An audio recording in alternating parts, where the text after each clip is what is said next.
Hi hello नमस्कार. आज आपण बनवणार आहोत खारं वांगं. इथे मी काही वांगे घेतलेले आहेत. त्यांना मी हे असे 4 भागांनी कापून घेतलेले आहेत. मसाल्यासाठी मी इथे थोडे 4-5 हिरव्या मिरच्या घेतलेल्या आहेत. 1 चमचे तीळ, 1 चमचे अख्खे धने, 5-6 लसूणच्या पाकळ्या, 2 चमचे शेंगदाणे, थोडे खोबऱ्याचे काप आणि देठासकट कोथिंबीर घेतलेली आहे. आता मी गॅसवर पॅन ठेवलेला आहे. त्यामध्ये आपण शेंगदाणे थोडे भाजून घेऊ. आता त्यामध्ये मी थोडे खोबऱ्याचे काप टाकते. त्यांनाही आपण भाजून घेऊ. आता त्यामध्ये मी मिरची, लसूण, तीळ आणि अख्खे धने टाकूया आणि सोबत कोथिंबीर या सर्वांना आपण भाजून घेऊया. आता त्यामध्ये मी थोडंसं तेल टाकलेलं आहे. तेलासोबत आपण छान परतवून घेऊ. छान प्रकारे परतून झालेलं आहे. आता मी गॅस बंद करते. आता हे मिश्रण मी थंड झाल्यावर मिक्सरच्या जारमध्ये वाटून घेते. यात पाण्याचा वापर करायचा नाही. आता या मिश्रणात आपण स्वादापुरतं मीठ टाकूया आणि मिक्स करून घेऊ. आता आपण एक एक करून वांग्यामध्ये हे मिश्रण भरून घेऊयात.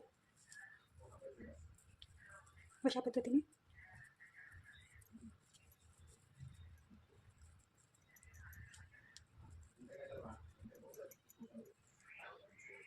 पद्धतीने मी सर्व वांगे भरून घेते.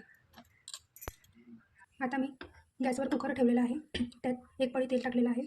तेल टाकलं की त्यामध्ये अर्धे चमचे जिरं टाकते. आता त्यामध्ये हे वांगे आपण सोडू.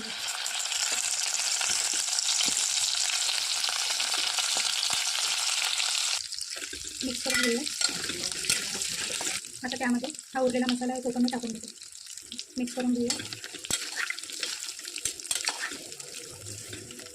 आता त्यामध्ये मी आवश्यकतेनुसार गरम पाणी टाकते.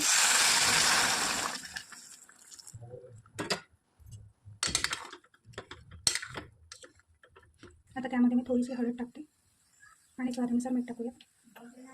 रस्साला छान उकळ आलेली आहे. आता मी कुकरचं झाकण लावून 1 शिट्टी घेऊन घ्यायची आहे. 1 शिट्टी झालेली आहे. आता मी गॅस बंद करते. आता कुकरला आपण थंड होऊ देऊ.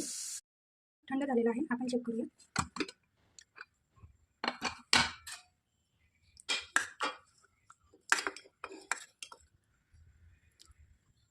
तयार आहे खारं वांगं. घरी नक्की ट्राय करा.